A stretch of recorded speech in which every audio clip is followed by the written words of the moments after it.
Mga Lodi, don't skip ads po tayo. Maraming salamat sa patuloy ninyong pagsuporta. Paki-like and share naman dyan mga Lodi. At sa mga gustong mag-donate sa ating GCash or regular na load, mag-comment lang po tayo. Para patuloy tayong makapag-upload ng mga bagong kabanata. Marami pong salamat. Subaybayan natin ang kwento ng isang kabataang nangarap para sa kanyang mga mahal sa buhay. Mula sa pinakamahina tungo sa pinakamalakas. Alamin natin ang kwento ng kanyang buhay. Kabanata 1491 hanggang Kabanata 1500. Kabanata 1491. Tumingin si Hansen sa paligid niya at naunawaan niya kung bakit walang ibang nilalang sa paligid. Malamang na umalis sila sa takot sa malaking lila na alimango. Ang pagmamasid sa malaking lila na alimango na ginagamit ang kanyang kabibe upang harangan ang pag-atake ng mga espiritu ng hari ay sapat na para kay Hansen upang malaman kung gaano ito kalakas. Habang abala ang alimango sa mga espiritu ng hari, ginamit ni Hansen ang oras upang suriin ito. Ang kabibe nito ay itim at mapula-pula tulad ng obsidian. Ang buong katawan nito ay ganoon at hindi ka makakakita ng isang puwang o bitek sa anyo nito. Para bang ito ay ganap na hinulma mula sa bakal. Ang katawan nito ay medyo mas malaki kaysa sa isang excavator, ngunit nakakatakot itong mabilis gumalaw. Mas katulad ito ng isang gagamba kaysa sa isang alimango. 6 na espiritu ng hari ang nakapalibot sa halimaw, ngunit hindi nila ito makapinsala. Mukhang nasa isang patayan sila. Tumigil si Hansen sa pagtakbo at nanood hanggang sa ang 6 na espiritu ng hari ay natapos na itaboy ng alimango na isang walang takot na halimaw. Hinayaan lang nitong tumama ang kanilang mga Super Geno Core sa kabibe nito habang hindi ito nakaranas ng anumang pinsala. Sa pagitan ng alimango at ng bangkay ng hari ng kabibe, halos walang espasyo sa lagusan. Ako at si Ghost Shadow ang mag-aaliw sa lalaking ito. Ikaw ang pumunta sa tao at patayin siya. Sigaw ng isang espiritu ng hari. Napakalakas ng halimaw na ito. Hindi ako sigurado kung kaya ninyong dalawa na hawakan ito ng mag-isa. Mananatili ako. Hayaan nating si Ghost Claw at ang dalawa pang harapin ang tao, sabi ng isa pang espiritu ng hari. Sige. Sumang-ayon ng iba pang mga espiritu ng hari, at ang 6 sa kanila ay nahati sa 2 pantay na bilang ng mga koponan. Ang isang grupo ay mananatili sa alimango, habang ang isa ay dadaan sa kabibe upang ipagpatuloy ang paghabol kay Hansen. Kinusat ni Hansen ang kanyang mga mata. Sa halip na tumakbo, simpleng iwinagayway niya ang kanyang mga pakpak upang makipagkita sa 3 espiritu ng hari na papunta sa kanya. Tuwang-tuwa ang mga espiritu ng hari tungkol dito. Ang underworld ay hindi ang kanilang teritoryo. Nag-aalala sila na baka hindi nila mahuli si Hansen doon, ngunit ngayon ay tila natapos na ang kanilang pangangailangan na habulin siya, diretso siyang papunta sa kanila. Mabuti ito. Ngunit ayaw ni Hansen na gugulin ang oras kasama nila lamang. Matapos niyang iwasan sila ng ilang beses, lumipad siya mismo sa kanila at lumapag sa kabibe malapit sa alimango. Nakita ng alimango si Hansen at sinubukang atakihin siya gamit ang kanyang pang-ipit. Iniiwasan niya ang pang-ipit, at pagkatapos ay nakita ng alimango ang 3 espiritu na nasa likod mismo ni Hansen. Mabilis itong gumalaw upang atakihin sila. Biglang naging kakaiba ang eksena. Kung isasaalang-alang ang reaksyon at mga kasanayan sa paghatol ni Hansen, ang mga espiritu ng hari ay mas masahol pa kaysa sa kanya. Nakipaglaban siya sa mga espiritu ng hari malapit sa alimango ng napakakinang na halos parang nakikipagtulungan siya sa may kabibe na halimaw. Sa totoo lang, sinusubukan din ng alimango na atakihin si Hansen. Ngunit sa kanyang paggalaw at kakayahan sa pagtataya, nagawa niyang akitin ng alimango na talagang atakihin ang mga espiritu ng hari. Napakasigla ng alimango. Ang katawan nito ay matigas at nakamamatay na mabilis. Ngunit kahit na pagkatapos ng lahat ng panahong iyon, hindi pa rin natutunan ni Hansen kung ano ang kanyang Geno Core. Ano man ito, kung gagamitin ng nilalang ito, tiyak na magiging isang nakakatakot na bagay ito. Nararamdaman ng mga espiritu ng hari ang init ng pagkatalo, at nahihirapan silang maunawaan kung ang alimango ay neutral o hindi. Inaatake sila nito sa tuwing, at nakikinabang si Hansen sa bawat galaw nito. Ayaw bumalik ng mga espiritu ng hari na walang dala. Hindi sila makakapag-ulat pabalik kung hindi nila pinatay si Hansen. Bukod dito, hindi nila kayang harapin ang kahihiyan na makita ang kanilang mga sarili na minamanipula at nilalaro ng isang tao. Manatili kayo rito, huwag ninyong hayaang tumakbo siya. Hayaan kong gamitin ang aking tekor upang alisin ang halimaw. Pagkatapos, patayin ang tao, sabi ng espiritu ng hari na may hawak na tansong tekor. Napansin niyang hindi nila mapapatay si Hansen nang hindi muna tinatanggal ang alimango sa larangan ng digmaan. Sige, sumang-ayon ang ilan sa mga espiritu.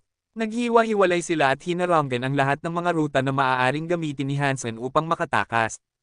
Hawak ng espiritu ng hari na may hawak na tikor ang bagay na nagpapailaw dito ng kapangyarihan ng Elysium. Binuksan niya ang tikor at isang bagay na berde ang lumabas dito. Papunta ito sa alimango.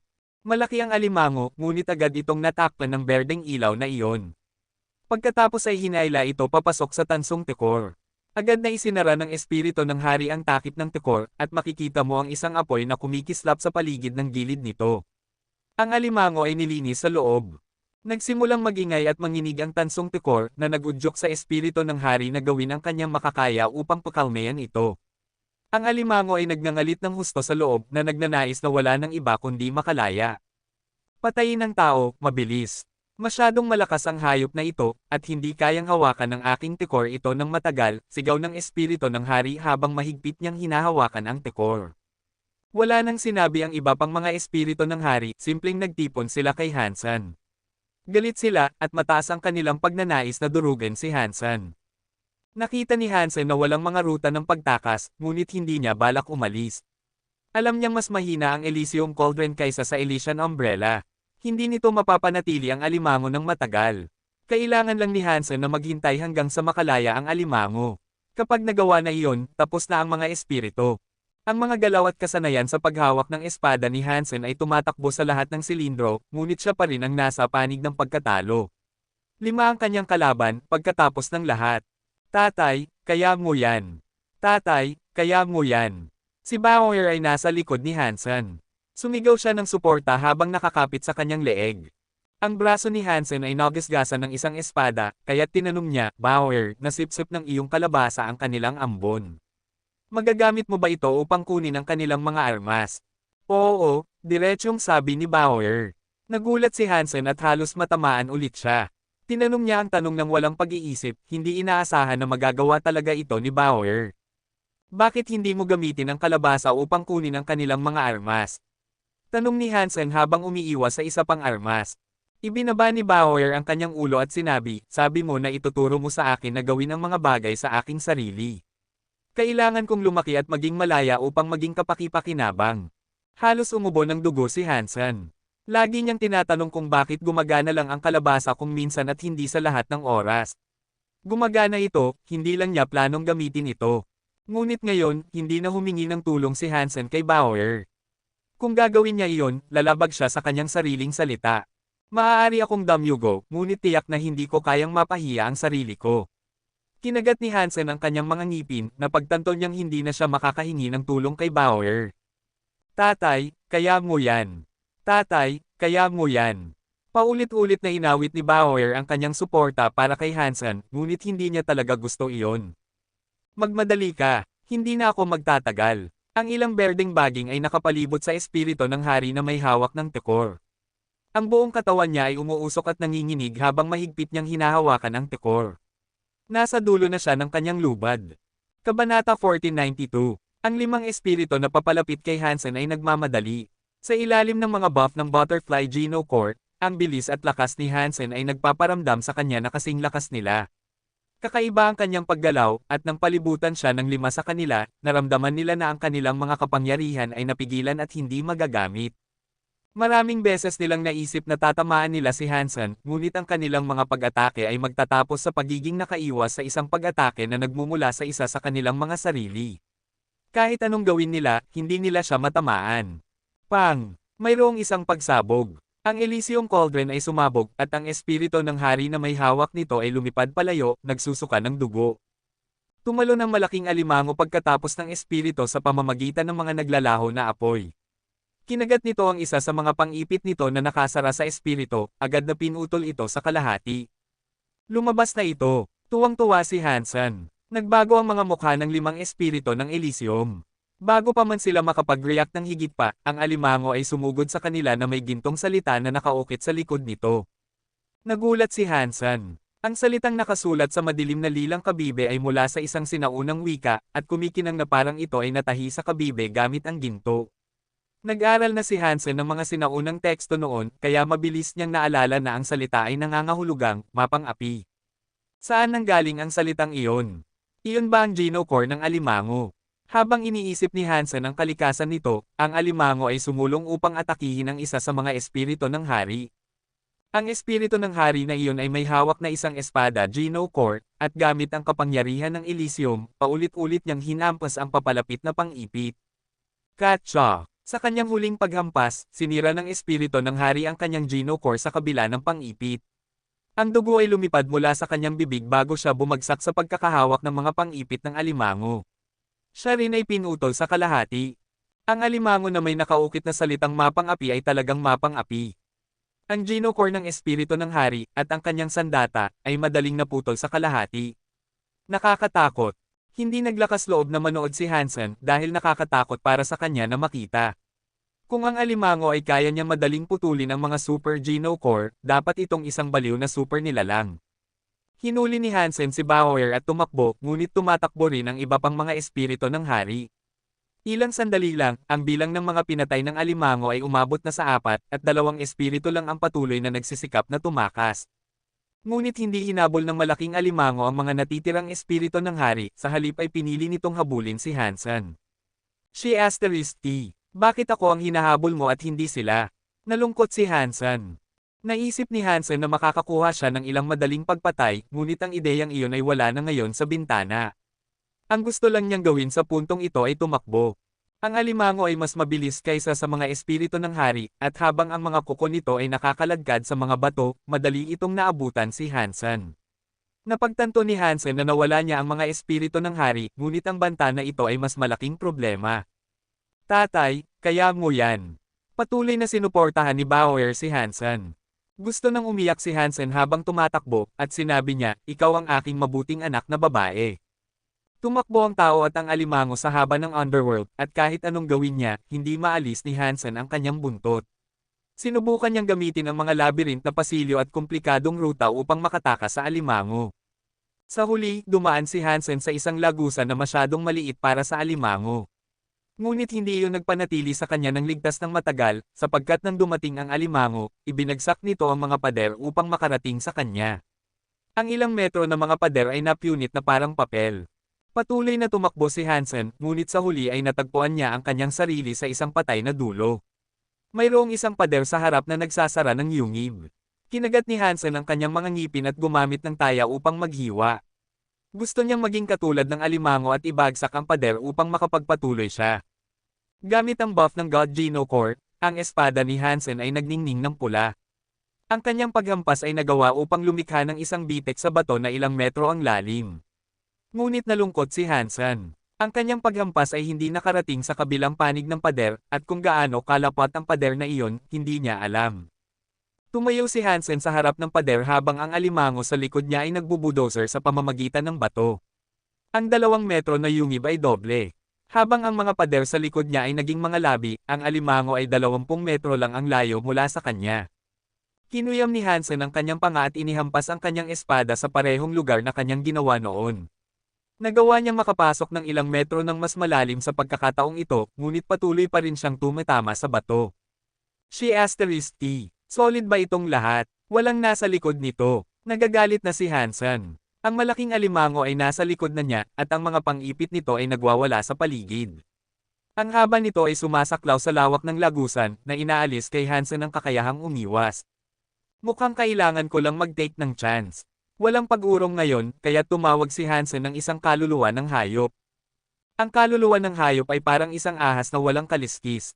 Kakaiba ang katawan nito. Ito ang Super Beast Soul na natanggap ni Hansen mula sa Alien Beast. Super Alien Beast Beast Soul, Shapeshift Type. Matapos pagsamahin ng Alien Beast kay Hansen, naging isang puting ahas na walang kaliskis si Hansen. Gumapang siya tulad ng isang eel. Ang Butterfly Geno Core ay nakalagay sa bulsa sa ngayon, at ginamit ni Hansen ang kanyang Alien Beast form upang gumalaw sa paligid ng yungib hanggang sa siya ay naging manipis na parang papel. Pagkatapos, gumalaw siya laban sa pader at gumapang ng diretso sa mga pang-ipit. Ang Alien Beast ay may mababang depensa at hindi gaanong kapangyarihan, ngunit ang katawan nito ay maaaring magkaroon ng maraming iba't ibang hugis. Ginawa itong lubhang kapaki-pakinabang. Si Hansen, kasama si Bauer, ay nakaiwas sa pang-ipit. Ang Alien Beast Beast Soul ay naging manipis, dumaan sa maliit na puwang.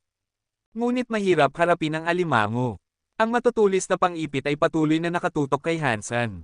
Kailangan niyang magpalit ng direksyon at napalampas niya ang pagkakataong makatakas. Ginagalaw ng alimango ang mga pang-ipit at kuko nito at patuloy na inaatake si Hansen. Ginamit niya ang alien beast upang maging manipis at maikli upang umiwas dito. Ngunit hindi ito magtatagal, at kung matamaan siya ng isang beses, tiyak na mamamatay siya. Kailangan niyang makahanap ng paraan palabas sa sitwasyong ito at makatakas. Tumingin si Hansen sa malaking alimango at nagpasya na pupunta siya sa ilalim nito. Ang masa ng katawan nito ay hinaranggan ang labasan, ngunit mayroong isang maliit na puwang ng diretso sa ilalim ng tiyan ng alimango. Sa kasamaang palad, ang tiyan ang pinakamalakas na bahagi ng alimango, at ang mga kuko nito ay madaling maabot doon. Ngunit gayunpaman, nagtungo siya sa puwang. Mabilis na tumugon ang mga kuko, hinaranggan ang kanyang pagtakas mula sa direksyong iyon, at bumalik siya. Kinagat ni Hansen ang kanyang mga ngipin at tumalon. Naging isang manipis, papel na figure siya na dumikit sa tiyan ng alimango na parang sticker. Ngunit napakatalino ng alimango. Ibinagsak nito ang sarili nitong tiyan sa lupa, sinusubukang durugan si Hansen at Bauer laban sa sahig ng yungib. Gumapang ang manipis, ahas na katawan sa buong alimango, at nang tumama ang tiyan ng alimango sa lupa, dinala na ni Hansen si Bauer sa likod nito. Nasa ibabaw siya kung saan lumitaw ang gintong salitang mapang api. Kabanata 1493. Iwinasiwas ng alimango ang mga kuko nito, ngunit hindi nito maabot si Hansen at Bauer na nasa likod na nito. Pagkaraan ng ilang sandali, sumuko ang alimango sa pagtatangkang patayin si Hansen. Sa halip, nagsimula lang itong bumalik sa daan na pinanggalingan nito. Ang gintong salita sa likod nito, mapang api, ay kalaunan ay naglaho rin. Naging tao ulit si Hansen, karge-karge si Bauer habang nakatayo siya sa likod ng alimango. Hindi nila alam kung ano ang gagawin. Hindi pinansin ng alimango ang kanyang presensya doon, ngunit sino ang nakakaalam kung ano ang mangyayari kung magpasya si Hansen na tumalon. Kaya, nanatili si Hansen doon at hindi pa naglakas loob na tumalon. Naglakad-lakad ang alimango sa pamamagitan ng mga sistema ng yungib, ngunit sa huli, napagtanto ni Hansen na hindi ito babalik sa kung saan naroon ang hari ng kabibe. Wala siyang ideya kung saan ito pupunta. Hindi nagtagal, narinig ni Hansen ang isang umuugong na tunog sa malayo. Nagbago ang kanyang mukha nang mapagtanto niyang ito ay ang tunog ng isang talon. Gusto bang sumisid ng alimango sa tubig at subukang patayin tayo sa pamamagitan ng paglulubog? Kumunat ang noo ni Hansen. Maaari siyang huminga sa ilalim ng tubig, ngunit hindi naman parang gugugulin niya ang natitirang bahagi ng kanyang buhay na nakalubog sa tubig. At higit pa rito, hindi niya alam kung magiging maayos si Bauer tulad ng kanya. Hindi niya alam kung kaya niyang huminga sa ilalim ng tubig o hindi. Sa wakas ay lumitaw ang isang ilalim ng lupa na ilog sa harap nila. Tumalon ang alimango sa ilog at sumisid sa ilalim ng ibabaw. Nanatili si Hansen at Bauer kasama nito. Sa kabutihang palad, nakahinga si Hansen sa ilalim ng tubig at hindi siya naapektuhan. Tumingin siya kay Bauer at napansin na maayos din siya. Naglalaro siya sa tubig at nagbigay ito sa kanya ng ilang kapayapaan ng isip. Ang ilalim ng lupa na ilog ay mas malalim kaysa sa inaakala ni Hansen. Ang higanti, gintong ukit na alimango ay nasa loob nito.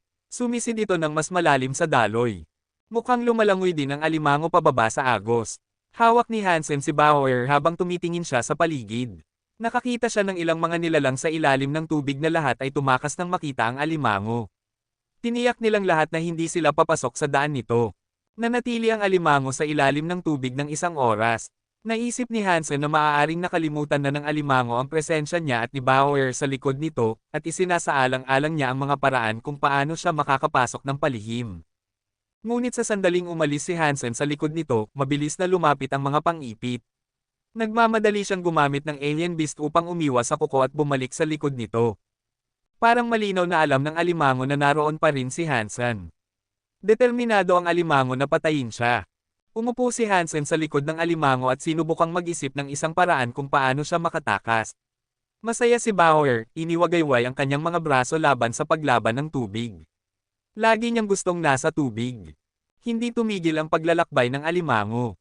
Sinundan nito ang daloy ng ilang araw, at wala silang ideya kung gaano katagal ang ilog na iyon. Parang walang hanggan. Ngunit tuwing may yungib, nakikita ni Hansen ang mga bahagi ng banal na ubas na nakapalibot sa mga kisame. Ang ubas ay napakalaki, at sinasabing sumusuporta sa buong underworld. Ang ubas na ito ay mas malaki kaysa sa nagsilang kay Bauer. I wonder kung ano ang maninirahan sa kalabasa sa banal na ubas na ito, magiging isa pang nilalang na katulad ni Bauer. Nag-isip mag-isa si Hansen. Hindi naisip ni Hansen ang isang paraan upang makalabas sa kanyang kasalukuyang sitwasyon. Sinundan niya ang alimango sa pamamagitan ng tubig sa loob ng 2 araw. Sa wakas ay napansin niyang naging mas malawak at mas malalim ang mga tubig. Parang nakarating sila sa isang walang ilalim na karagatan. Patuloy na lumalangoy ang alimango sa mas malawak na espasyo ng tubig, sumisid ng mas malalim at mas malalim. Ang lugar na ito ay mas malalim kaysa sa ilog, at hindi nagtagal, nakalubog sila ng ilang daang metro ang lalim sa ilalim ng tubig. May ilang mga nilalang sa ilalim ng tubig ang naglalakad sa paligid, nakikita ni Hansen. Hindi sila natatakot sa alimango tulad ng iba. Ngunit gayunpaman, itinaas ng alimango ang mga pang-ipit nito at kinuha ang ilang mga nilalang upang kainin. Binuksan ni Hansen ang kanyang bulwark umbrella para sa pahinga mula sa tubig. Naglabas siya ng ilang pagkain at tubig para sa kanyang sarili na maaari niyang ibahagi kay Bauer. Hindi nagtagal, nakakita si Hansen ng isang uri ng asol na ilaw na kumikislap sa malayo. Mukhang isang bagyo, ngunit walang tunog. Ang alimango ay patungo sa direksyon ng bagyong iyon, ngunit kung ano ang layunin nito, wala siyang ideya. Kumikislap ang bagyo sa pagitan ng madilim at maliwanag, at nang makalapit na ang alimango, napansin ni Hansen na hindi ito isang bagyo. Ito ay isang higanteng eel na parang brilyante. Ang eel ay may ilang asol na kidlat na dumadaloy sa paligid nito. Parang isang buhay na bagyo, at medyo maganda. Hindi kaya ang eel na iyon ang kapareha ng alimango? Itatanong ba nito sa eel na kainin kami mula sa likod nito? Ang mukha ni Hansen ay nagmukhang masama habang iniisip niya ito. Nakita ni Hansen ang eel at kung gaano ito nakakatakot. Kung ang dalawa ay talagang magkakaugnay sa ilang paraan, hindi nagustuhan ni Hansen ang kanyang mga pagkakataon. Ang katotohanan na kakailanganin niyang harapin ang parehong alimango at ang eel ay nagpababa ng kanyang rate ng kaligtasan sa isang makabuluhang margin. Bauer, kaya mo bang sipsipin ang alimango at eel sa kalabasa? Tanong ni Hansen kay Bauer. Kung gagana ito, hindi iisipin ni Hansen na isakripisyo ang kanyang pagmamataas sa pamamagitan ng pagkuha kay Bauer upang lutisin ang problema para sa kanya. Umiling si Bauer at sinabi, masyado silang malakas. Hindi kaya ng kalabasa iyon. Nalungkot si Hansen. Wala nang gumana para sa kanya sa pagkakataong ito. Napansin ng eel na papalapit ang alimango, at naging alerto ito. Tinitigan nito ang alimango, at ang translucent na brilyante nitong katawan, na nagdadala at dumadaloy ng kidlat, ay naging mas malakas. Ang nadagdagang dami ng kidlat ay parang isang babala para sa alimango na huwag lumapit pa. Napakasaya ni Hansen nang makita ito, at naisip niya sa kanyang sarili, hindi sila magkasama. Mabuti iyon. Ngunit nang mag-isip pa si Hansen, nahulog ang kanyang mukha. Pinupukaw ng alimango ang eel. Kung maglalabas ng kidlat ang eel at aatake ang alimango gamit ito, malinaw na mahuhuli si Hansen at Bauer sa crossfire. Napakasigla ng kabibe ng alimango, kaya nitong tanggapin ng maayos ang isang pag-atake ng kidlat. Natatakot si Hansen na ang dahilan kung bakit napunta ang alimango doon ay upang makuha ang eel na patayin sila para sa kanya. Itinaas ng alimango ang mga pang-ipit nito upang pukawin ang eel, at pagkatapos ay nagalit ang eel. Ang asul na kidlat sa paligid nito ay tumaas sa dami. Ang buong katawan nito ay nalunod sa asul na kidlat na nagpaparamdam dito na parang isang uri ng kulog na dragon. Boom! Isang kidlat ng asul na kidlat ang inilunsad mula sa katawan ng eel, at tinakpan nito ang buong alimango. Hindi umiwas ang alimango, at tinanggap lang nito ang asul na kidlat. Binuhusan nito ang sarili nito. Walang mga pinsala, at ilang bula lang ang tumaas sa paligid ng nilalang.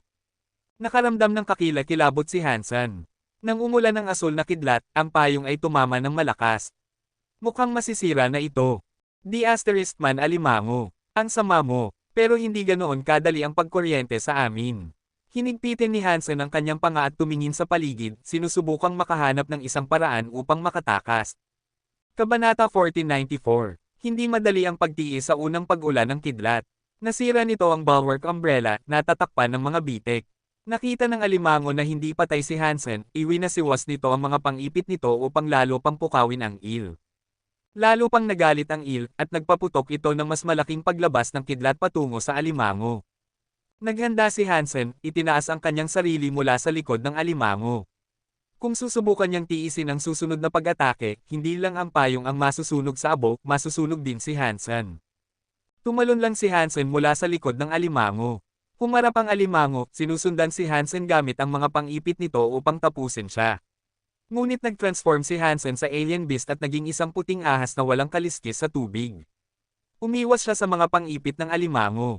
Ang katawan ng alien beast ay angkop na angkop para sa pagmamaniobra sa ilalim ng tubig. Ang bilis nito sa tubig ay mas malaki kaysa sa natural na katawan ni Hansen. Sa kasamaang palad, hindi pa rin ito kasing bilis ng alimango. Gayunpaman, hindi nagmamadali si Hansen na tumakas sa ngayon. Kinuha niya si Bauer at pumunta sa gilid ng il. Naabutan ng malaking alimango, talagang gustong patayin si Hansen. Ngunit naisip ng il na talagang papunta ito sa kanya. Lumitaw ulit ang kidlat, patungo ulit sa alimango. Patuloy na umiikot si Hansen sa paligid ng il upang maiwasan ang pinsala, ngunit lalo nang nagagalit ang il sa mga nabigo nitong pag-atake laban sa alimango. Ang kidlat na ibinugan nito ay lalong lumalakas. Sa huli, nagalit na talaga ang il. Nagdere ito ng isang bola ng kulog na kasing liwanag ng araw. Tumama ito sa alimango na nagdulot ng pagtayo ng balahibo ng alimango. Ang kabibe ng nilalang ay ganap na nagdilim. Pinupukaw ng alimango ang il upang patayin si Hansen, ngunit ngayon na talagang nasugatan ng ilang alimango, nagalit din ang alimango sa il. Tumigil ang alimango sa paghabol kay Hansen at pumunta sa il. Pareho silang naglaban doon, sa ilalim ng dagat. Ang tubig dagat ay gamulong ng husto. Ginamit ni Hansen ang pagkakataong ito upang bumalik sa ibabaw, lumabas sa tubig, at mag-transform pabalik sa isang tao habang nasa himpapawid. Habang nakabitin si Hansen sa hangin, nakita niya ang malalaking alon na tumataas mula sa kailaliman ng dagat. Ang asul na kidlat sa tubig ay nag-iilaw sa kanilang buong paligid sa ilang distansya. Nakita rin ni Hansen ang ilang gintong liwanag sa gitna nito, na ang gintong salita sa likod ng alimango, mapang api. Ang dalawang hayop ay naglalaban ng ligaw, ngunit hindi nagmamadali si Hansen na umalis. Mula sa kanyang posisyon sa himpapawid, pinanood niya ang dalawang naglalaban. "The asterisk man alimango, huwag mo akong hayaang mahanap ang pagkakataong patayin ka." Pinanood sila ni Hansen sa hangin, nagpaplano kung paano niya maisasagawa ang isang sneak attack upang patayin ang alimango sa tuwing tama ang oras. Pagkaraan ng ilang sandali, napansin ni Hansen na habang malakas ang il, hindi pa rin ito makikipagkompetensya sa gintong ukit na alimango. Ito ay nasa isang kawalan, at ang sitwasyon ay unti-unting lumalala para dito. Hindi katakataka na pinukaw niya ang il. Ang nilalang ay mas mahina kaysa sa alimango mismo. Naiinis si Hansen. Gusto niyang mahanap ang pagkakataon para sa isang madaling pagpatay, ngunit higit sa lahat, talagang gusto niyang makita ang alimango na patay. Nakita ang mukha ng malupit na alimango, na pagtanto ni Hansen na kahit na mamatay ang il, wala siyang makukuha. Gayunpaman, kung hindi tatakbo si Hansen, babalik lang ang atensyon ng alimango kay Hansen sa sandaling matapos ang labanan sa il. Pakiramdam ni Hansen na parang pag-aaksaya ng pagkakataon ng pag-alis ngayon. Kaya, naisip niya ito sa kanyang isipan at nagpa siya na tawagin ang kanyang butterfly Geno-core at iguhit si Taya. Nang makita niya ang kanyang pagkakataon, inihampas niya ang kanyang pulang espada patungo sa alimango. Ngunit ang pulang ilaw ay walang ginawa sa nilalang. Sa kasamaang palad, pinatay ng tubig ang ilan sa kapangyarihan nito, at ang pag-atake ay hindi man lang nag-iwan ng isang magaan na gasgas sa likod nito. Gayunpaman, hindi sumuko si Hansen. Ginamit niya ang kanyang espada upang muling atakehin ang alimango tuwing may pagkakataon siya. Inaatake niya ito sa maraming iba't ibang lugar, sinusubukang ilantad ang isang posibleng kahinaan. Sa huli, nakakadismaya ang mga resulta. Kahit anong bahagi ng kabibe nito ang hampasin ni Hansen, ang mga gilid nito o kahit ang mga mata nito, walang tila nakakapinsala. Walang paraan na walang kahinaan. Kung wala, ang bagay na ito ay maaaring maging hindi matatalo. Kumunat ang noo ni Hansen at bumalik upang panoorin ito. Ang mga pang-ipit ng alimango ay nag-iwan ng maraming marka at sugat sa il, ngunit ang katawan ng il ay napakatibay, halos parang gawa ito ng brilyante. Walang dugo, at kaya pa rin itong manatiling tuwid sa pakikipaglaban nito sa alimango. Nasugatan ulit ang il ng alimango. Gumanti ang il sa pamamagitan ng biglang pagdura ng kidlat na dumaan sa mata ng alimango. Tumama ito ng diretso sa eyeball nito. Nagulat si Hansen. Tumingin siya sa lugar kung saan tumama ang kidlat at nakita ang isang brilyante na araw na dinala ng kuryente. Mukhang medyo maganda. Ang alimango, na ang mata ay nabutas ng kidlat, ay naglabas ng isang malakas na tili. Kinuha ng pang-ipit nito ang brilyante na araw at hinayla ito palabas. Ang pang-ipit ay nakakaputol ng Super Geno-core ng isang espiritu ng hari, ngunit hindi nito maputol ang araw. Wala nang ibang pagpipilian ng alimango kundi hilahin ito at itapon na lang sa dagat. Pagkatapos ay lumipad pabalik sa bibig ng Il ang brilyante na araw sa pamamagitan ng sarili nitong kagustuhan. Pagkatapos, muling pinaputok ng Il ang parehong araw, nakatutok sa kabilang mata ng alimango. Kitang-kita ang takot ng alimango sa brilyante na araw na ito. Tinitigan nito ng mabuti ang araw habang lumilipad ito patungo dito, pagkatapos ay nahuli ang araw sa kalagitnaan ng paglipad gamit ang pang-ipit nito. Gayunpaman, hindi nito itinapon ang araw sa pagkakataong ito. Pumunta ito upang atakehin ang Il gamit ang isang pang-ipit lang dahil ang isa pa ay abala sa pagkakahawak ng araw. Hindi makalaya ang brilyante na araw na naglagay sa Il sa isang kawalan muli. Hindi ginamit ng Il ang brilyante na araw kanina dahil hindi nito naisip na gagawa ng anumang bagay ang araw sa alimango. Napakahirap na makahanap ng pagkakataon kung saan maaari nitong tamaan ang nilalang sa mata nito. Ngunit sa kabila ng isang pag-atake na iyon kanina, walang tila nagbago. Napansin ni Hansen na nabulag ang alimango sa isang mata. Nagdurugo ito. Kakaiba, dapat kayang gumaling ng mabilis ang alimango. Bakit hindi pa rin gumaling ang sugat sa mata nito? Mabagal lang ba ang kakayahan nitong gumaling? O pinigilan ba iyon ng araw? Nagtataka si Hansen. Ano man ang dahilan, binigyan si Hansen ng isang pag-asa. Huminga ng malalim si Hansen at sumisid sa tubig. Naging isang puting ahas siya bago lumangoy pababa patungo sa alimango. Nanood siya sa ilalim ng tubig ng ilang sandali, pagkatapos ay nakahanap ng pagkakataon kung saan maaari siyang makalan sa likod ng alimango. Matapos makalan sa likod ng alimango, bumalik si Hansen sa kanyang anyong tao. Iginuhit niya si Taya at maingat na gumapang pababa sa tabi ng mata ng alimango. Naglalaban ang alimango sa Il, at hindi nito napansin si Hansen doon. Kaya, nagawa niyang itaas ang kanyang espada. Si Taya, natatakpan ng pulang ilaw ng God Geno Core, ay isinaksak ng malalim sa nasugatan na kaliwang mata ng alimango. Hindi gaanong malakas ang depensa ng nasugatan na mata. Tumama ang pulang ilaw, at halos ganap na lumubog si Taya sa nasirang kaliwang mata.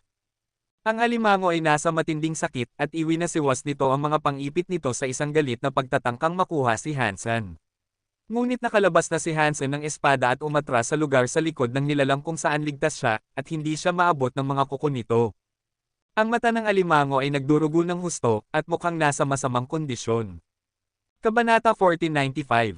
Ang alimango ay naghihirap sa sakit, at ang tensyon sa mga pang-ipit nito ay humina bilang resulta.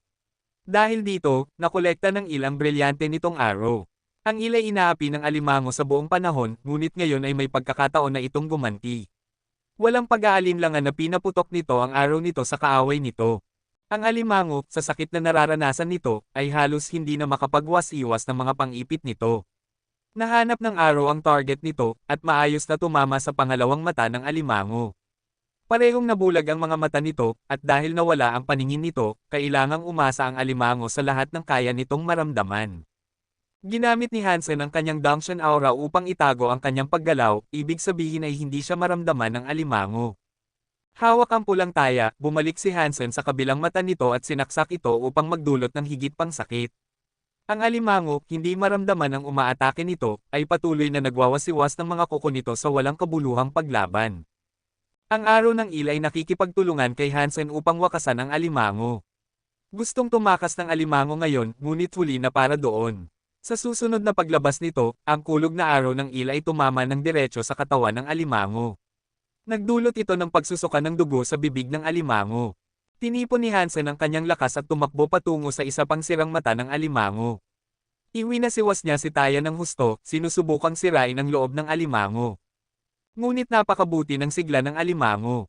Sa pinakamahinang lugar na makita ni Hansen, sa kabila ng paggamit ng parehong taya at ng Super Geno Core, nagawa lang niyang magdulot ng kaunting pinsala. Hindi siya makapagdulot ng nakamamatay na sugat. Gayunpaman, malaya pa rin gumana si Hansen at ang brilyante na araw, at unti-unti nilang nasasira ang loob ng katawan ng alimango. Ang Il mismo ay patuloy na nagpapaputok ng mga geyser ng kidlat. Pagkatapos ng kalahating araw nito, tumigil sa paggalaw ang malaking alimango. Hindi tumigil si Hansen sa paghiwa ng husto na parang baliw. Natatakot siya na kung ang huling suntok ng alimango ay ibibigay ng Il, aalis siya ng walang dala. Nakikitang hindi na gumagalaw ang alimango, hindi pa rin tumigil si Hansen. Ginamit niya ang kapangyarihan ng Super Spank upang magdulot ng isang matatag na pagtama sa utak nito. Kahit na hindi niya mawasak ang istruktura ng pagkakasunod-sunod ng alimango, sapat na ang suntok upang magdulot ng malaking pinsala dito. At sa parehong oras, ang brilyante na araw ay nasa katawan ng nilalang, kinokontrol ng telepathically ng Il. Mukhang sabik din ng Il na patayin ang alimango. Pagkaraan ng ilang sandali, narinig ni Hansen ang isang anunsyo na nagpe-play sa kanyang ulo. Baliw na super nilalang na gintong ukit na hari ng alimango ay napatay. Nakuha ang kaluluwa ng hayop. Hindi nakuha ang Genocore. Ang laman ay nakakain, at maaari mong anihin ang life Geno essence nito. Napakasaya ni Hansen. Ito ay isang napakagandang super nilalang, at nagawa niyang makuha ang kaluluwa ng hayop nito. Kahit na ang Il ay maaaring isang baliw na super nilalang. Sa tuwa ni Hansen, bigla siyang nakaramdam ng kidlat na dumadaloy sa alimango. Alam ni Hansen na kailangan niyang lumayo sa katawan nito. Tumingin ang Il kay Hansen, pagkatapos ay ginamit ang buong katawan nito upang hawakan ang walang buhay na alimango at hilahin ito ng malalim sa dagat. Nararamdaman ni Hansen na isang malaking kahihiyan na ang katawan at life Geno essence ng hari ng alimango ay nakuha ng Il, ngunit alam niyang hindi niya kayang labanan ang nilalang. Kaya, wala siyang ibang pagpipilian kundi hayaan itong umalis. Gayunpaman, alam niyang maswerte siyang nakakuha ng isang baliw na super kaluluwa ng hayop. Tumingin si Hansen sa dagat ng kaluluwa, sabik na malaman kung ano ang hitsura ng kaluluwa ng hayop ng hari ng alimango. Mukhang isang kaluluwa ng hayop na uri ng sandata. Maganda iyon kung ganoon. Ang depensa ng isang baliw na super nilalang ay napakasigla, at ibig sabihin ay hindi na ako matatakot sa mga super nilalang at mga espiritu ng hari, naisip ni Hansen sa kanyang sarili, habang tinitingnan ang kaluluwa ng hayop na gintong ukit na hari ng alimango. Baliw na super kaluluwa ng hayop na gintong ukit na hari ng alimango, sandata ng kalasag. Sandata ng kalasag. Nagulat si Hansen. Ang kaluluwa ng hayop na kalasag ay hindi gaanong bihira, ngunit hindi rin ito karaniwan. Dati nang may kaluluwa ng super hayop na kalasag si Hansen, ngunit napalitan niya ito ng mga armas. Ang mga kaluluwa ng hayop na uri ng sandata ng kalasag ay bihira. Ito ang una niyang natanggap. Nakita na niya ang ibang tao na gumagamit nito, ngunit palagi niyang pinaniniwalaan na mas mahusay ang mga ordinaryong kalasag. Gayunpaman, ito ay isang baliw na super kaluluwa ng hayop. Dapat itong espesyal, naisip ni Hansen, pagkatapos ay tinawag niya ang kalasag ng hari ng alimango. Nakita ni Hansen ang isang lilang alimango na lumitaw sa kanyang braso, isa na kasing laki ng isang plato. Naisip ni Hansen na ito ay isang mini hari ng alimango, ngunit ito ang sandata ng kalasag. Napakaliit nito. Hindi ako makakapagdepensa ng husto gamit ito. Sana mas malaki ito. Kumunat ang noo ni Hansen. Masyadong maliit ang mga katangian ng depensa.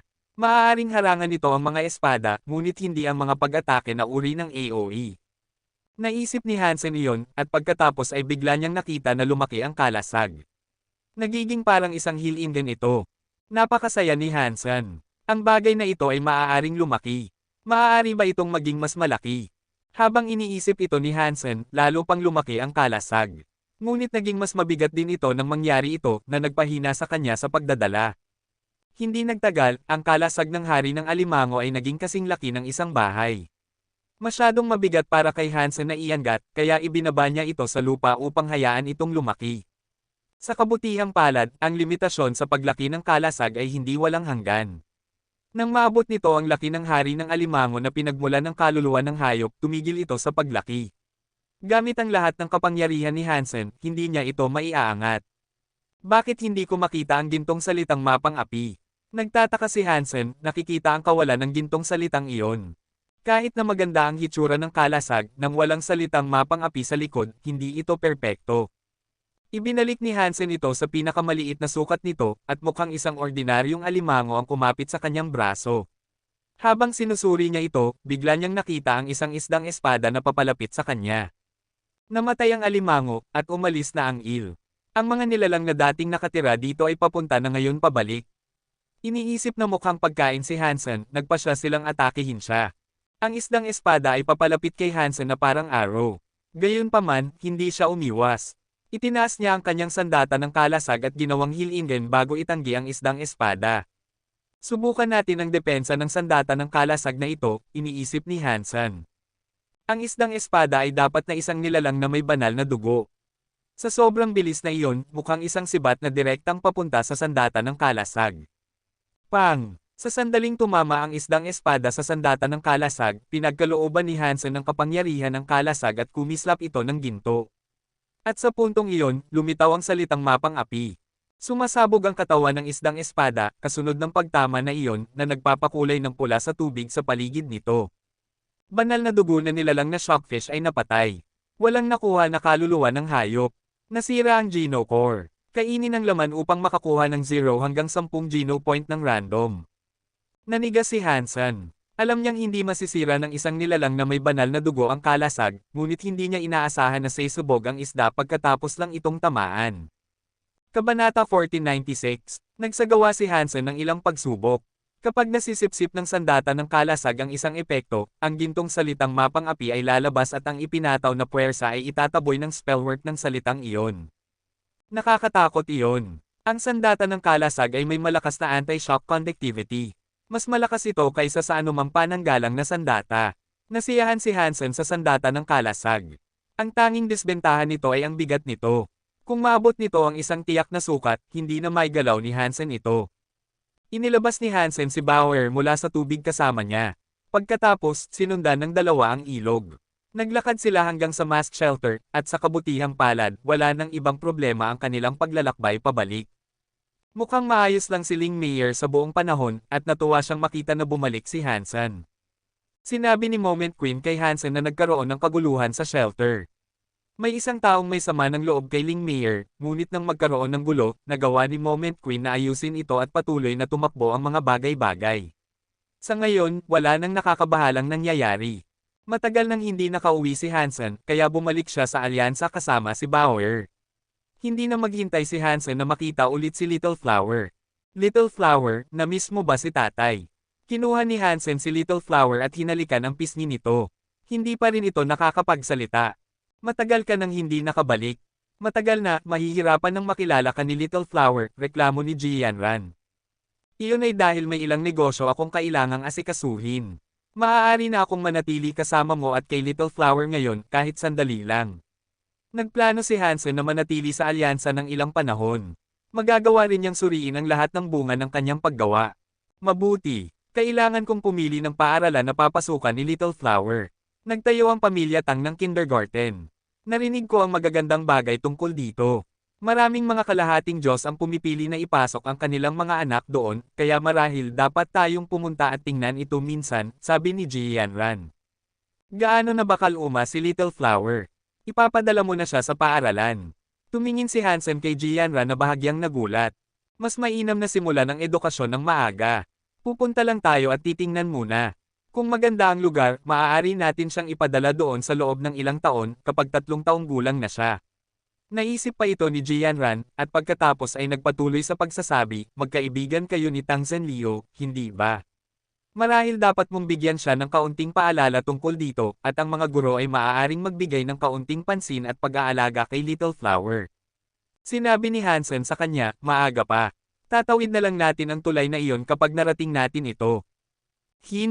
Hindi tayo pwedeng maging tamad pagdating kay Little Flower. At dahil magpapahinga ka na ngayon sa bahay, hayaan mo akong tapusin ang ilang negosyo ko. Kapag tapos na ako, dadalhin natin si Little Flower sa paaralan at titingnan natin kung gusto niya doon. Seryoso ang tono ni Jianran. Nagsisimula na siyang maging mapilit. Pero napakabata pa niya. Sino ang nakakaalam kung magugustuhan niya iyon? Hindi talaga alam ni Hansen kung paano sisigat sa kanya. Ang mga likas na ugali ng tao ay pinakatumpak kapag tayo ay mga bata pa. Dapat tayong pumunta ngayon. Magsisimula ng magsalita si Hansen, ngunit binigyan siya ni Jianran ng masakit na titig. Mabilis na binago ni Hansen ang sasabihin niya at sinabi sa kanya, sige. Pupunta tayo mamaya, mahalaga ang edukasyon ni Little Flower. Ngunit si Hansen, sa loob-loob, ay nag-iisip, talaga bang kailangang mag-aral ang anak ko sa paaralan? Sapat na kung pupunta lang siya doon para makipagkaibigan. Sa kanyang fitness, kahit na pumasok siya sa mga santuwaryo sa edad na ito, maaari siyang gumapang at pumatay ng mga super nilalang. I wonder kung kaya nang makapasok si Little Flower sa santuwaryo ngayon. O ang panuntunan na maging isang normal na tao, na nasa edad na 16, ay nalalapat pa rin. Naku, marahil hindi pa kailangan ngayon. Dapat niyang tamasahin muna ang ilang maikling taon ng kanyang pagkabata. Maaari siyang pumunta doon kapag medyo lumaki na siya. Hindi plano ni Hansen na gawing mandirigma si Little Flower tulad ng kanyang ama. Buhay ni Little Flower iyon, at masaya si Hansen na hayaan siyang diktahan ang kanyang sariling landas. Nagpahinga si Hansen sa bahay ng halos 2 araw at nang makaramdam ng pagkabagot, nagpasya siyang bumalik sa santuwaryo. Hindi siya nangaso, bagaman. Pumunta siya sa Geno Core Storage na nasa shelter. Ang Real Blood, Crystal Core, at Bulwark Umbrella ay pawang mga Geno Core na pilak na klase. Si Coin lang ang hindi pa na-reinforce ng 9 na beses. Plano ni Hansen na palakasin ito. Tulad ng inaasahan niya, pagkatapos subukan si Coin, tumalon ito sa unang lugar sa ranggo ng Bronze Geno Core Storage. Sa puntong ito, ang mga espiritu at nilalang ay manhid na sa pangyayaring ito. Napakaraming malalakas na Geno Core ang lumitaw, kamakailan lang. Ang paglitaw ni Coin, kahit na maaaring nakakagulat, ay hindi kasing shockang tulad ng dati. Ngunit ang pangalang Coin ay mas nagulat sa mga tao kaysa nang lumitaw ang Bulwark Umbrella, Real Blood, at Crystal Core. Naisip ng mga tao na ang mga pangalang iyon ay mga Geno Core para sa mga espiritu o nilalang, ngunit ang Coin ay nagpapaisip sa mga tao tungkol sa mahiwagang dolyar. Sa tingin mo ba ang Coin ay maaaring ang dolyar? Sigurado akong ang dolyar iyon. Mga handal kayo na isipin ito dahil lang sa ang titulo niya ay dolyar at ang Geno Core niya ay tinatawag na Coin. Ang titulo ko ay kaibigan ng babae, ngunit wala akong Geno Core na nauugnay sa magagandang babae. Ang pangalan mo ay kaibigan ng babae. Dapat kang tumawag ng isang matandang babae gamit ang iyong Geno Core. Parang tatawag ka ba ng isang bata, magandang babae? Sigurado akong ito ang Geno Core ng dolyar. Ito ay isang Geno Core na umabot sa unang lugar sa pagsubok at alam natin na masyadong malakas ang dolyar. Walang paraan na ito ang dolyar. Malakas siya, ngunit hindi siya maaaring maging ganoon kalakas. Nagtalo ang mga tao tungkol dito. Marami ang nagsabing ito ay ang dolyar, maraming iba pa ang nagsabing hindi. Naging isang mainit na paksa ng talakayan sa alyansa. Ngunit walang nakakaalam kung sino talaga ang dolyar. At ang isang tao sa Bronze Geno Core Storage ay hindi pa nakakarating sa top 10 dati. Walang makakahamon kay Coin upang malaman. Siyempre, gusto ng ilang espiritu at nilalang na hamanin si Coin, ngunit hindi tinanggap ni Hansen ang anumang kahilingan. Kung hindi siya makarating sa pilak sa loob ng isang buwan, saka lang siya mag-iisip ng labanan.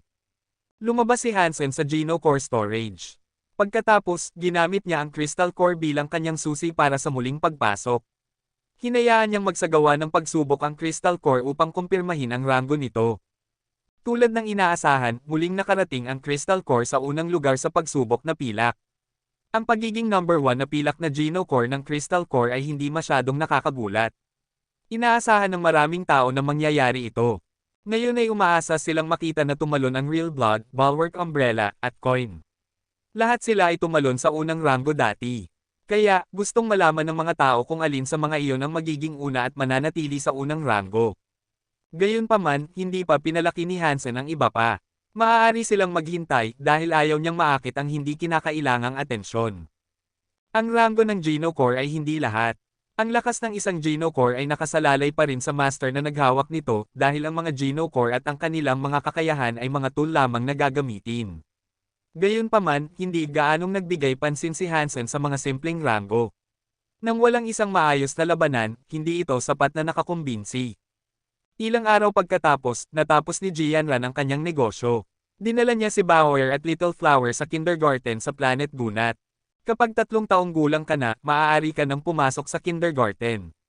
Matagal pa si Little Flower bago iyon, kaya sa ngayon, bumibisita lang siya. Kabanata 1497. Old Han, kumusta ka lately? Sa docking station ng Planet Gunat, sinalubong ni Tang Zenlio si Hansen at Jianran. Pagkatapos, dinala niya sila upang bisitahin ang kindergarten. Maayos naman ako dahil sa patuloy na pagbilis ng lakas, pera, at kagwapuhan. May anak na rin ako ngayon. Wala nang ibang espesyal, talaga, sabi ni Hansen. Kung hindi lang ako mas mahina kaysa sayo, papatayin kita ngayon. Ngumiti si Tang Zenlio na nagpakita ng kanyang mga ngipin. Kumusta ka kamakailan? Tanong ni Hansen kay Tang Zenlio. Si Old Lin at ako ay patuloy na nagpupumilit sa santuwaryo ng ikatlong Diyos. Matagal pa bago ko ma-max out ang aking mga Super Geno Point doon. Sa ganitong bilis, maaaring tumagal ng isa pang 10 taon bago ako maging isang kalahating Diyos. Huminga ng malalim si Tang Zenlio. Pagkatapos, nagpatuloy siya sa pagsasabi, ikaw ang uri ng tao na masyadong mabilis maglakad, at walang ibang makakasabay sayo. Si Old Lin ay nagsusumikap din, alam mo. Ang pag-max out ng mga super geno point ng isang tao at ang pagiging isang kalahating Diyos ay hindi isang bagay na makakamit sa loob lamang ng ilang taon. Swerte lang ako, noon. Ibinuka ni Han Senador ang kanyang mga kamay. Totoo naman si Han Senador, bagaman. Ito ang sunod-sunod na maswerteng pangyayari na nagpahintulot sa kanya na maging napakalakas sa loob ng napakaikling panahon. Magaling sina Tang Zhenliu at Lin Feng, kulang lang sila sa swerte. Naantala ang kanilang paglago sa paghahambing. Anyway, talagang nasaktan mo ang damdamin ko. Kahit na ito ang aking lugar, hihilingin ko pa rin sa'yo na bilhan mo ako ng hapunan. Medyo galit ang tono ni Tang Zhenliu. Ang buong planet gunat ay sayo. Hindi ako makakahanap ng lugar na bibilhan kita ng kahit ano dito. Tumawa si Han Senador. Wala akong pakialam. Pero bawat gastos ay nasayo, sabi ni Tang Zhenliu, pagkatapos ay dinala sila sa kindergarten. Ang buong planet gunat ay nakatuon sa mga paaralang kindergarten. Sa iba't ibang lugar ng lugar, mayroon pa silang mga nilalang na kopya ng mga matatagpuan sa santuwaryo ng unang Diyos. Halimbawa, may mga itim na insekto na mukhang katulad ng mga nakipaglaban kay Han Senador sa santuwaryo ng unang Diyos. Mukhang eksaktong magkapareho sila. Ang hugis, bilis, lakas, at pattern ng pag-atake ay pareho sa tunay. Mga robot sila na may AI na ginawa upang sanayin ang mga sanggol at bigyan sila ng kaalaman tungkol sa mga nilalang at iba pa bago sila pumasok sa mga santuwaryo. Ang galing talaga ng teknolohiya ngayon, hindi ba? Wala tayong mga ganitong bagay dati. Nang nasa paaralan ako, nanonood lang kami ng mga instructional video. Ngayon ay makakakita na tayo ng mga tunay na laban, nakikita ko. Pinuri ni Han Senador ang nakikita niya.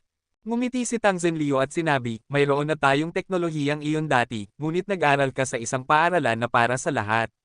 Wala kang natanggap na espesyal na pagtrato na kaya naming ibigay. Dito, ngayon, mas delikado ang mga bagay-bagay. Ang mga nilalang na ito ay 99% na tunay, at karamihan sa mga nilalang na nakita mo dati sa santuwaryo ng unang Diyos ay matatagpuan dito. Napakamahal ng paggawa nito. Pero mas mura ang paaralan ko kaysa sa paaralan mo, sabi ni Han Senador. Ang isang taon lang ng edukasyon sa planet gunat ay mas mahal kaysa sa kinikita ng maraming tao sa buong buhay nila. Haha, paano pa ako kikita ng pera? Pero ang paaralan ng pamilya Tang ay may pinakamahusay na edukasyon na makukuha, at gumagamit ito ng pinakamahusay na teknolohiya na makikita mo sa alyansa. Maraming mga mataas na antas na miyembro ng alyansa at mga kalahating Diyos ang nagpapadala ng kanilang mga anak sa aking paaralan, alam mo. Tumigil si Tang Zhenliu at nagpatuloy sa pagsasabi, at iyon ang isa pang mahalagang punto na dapat isaalang-alang. Ang mga taong nag-aaral dito ay kabilang sa pinakamataas na antas ng alyansa. Sila ang ating kinabukasan. Ito ay gumagana bilang isang mas maliit na lipunan na naghahanda sa kanila para sa isang mas malaking lipunan sa hinaharap. Kawawang mga bata, ngumiti si Han Senador ng mapait. Wala tayong magagawa tungkol doon. Masyadong malakas ang kompetisyon. Ang alyansa ay mabilis na umuunlad, walang gaanong mga bagong solar system na natitira upang matuklasan. Ngayon, nakikipagkompetensya lang tayo sa iba para sa mga mapagkukunang magagamit sa kasalukuyan. Nagpatuloy si Tang Zhenli sa pagsasabi, ang labanan sa pagitan ng mga tao at Shere ay lalong lumalala. Natatakot ako na magkakaroon ng isa pang digmaan sa lalong madaling panahon. Kung hindi tayo makakapagtatag ng isang tiyak na nangingibabaw na species upang mamuno sa universo, ang mga laban at pag-aaway na ito ay hindi kailanman titigil. Ito ang pinakamagandang panahon at ang pinakamasama rin. Sana ay makakabuhay ang ating mga anak ng mas mahusay na buhay, at hindi na kailangang magdusa at magtrabaho sa maraming laban na kailangan nating tiisin, sabi ni Jian Ran.